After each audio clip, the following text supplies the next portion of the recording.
તમે દ્વારિકામાં જાવ તો ભૂલશો ના આટલું સંદેશો દેજો મારા શ્યામને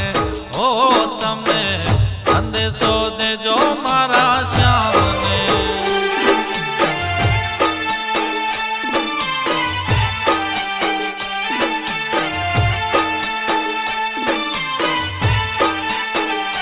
તમે ગારુડી ગોકુળ ગામના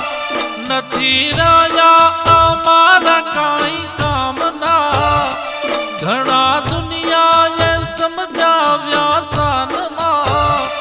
અમે સપના જોયા તા શ્યામના રેઢા મેલીને દ્વારિકામાં ગયા છો વાલમજી સંદેશો દેજો મારા શ્યામને હો તમે સંદેશો દેજો મારા કાનને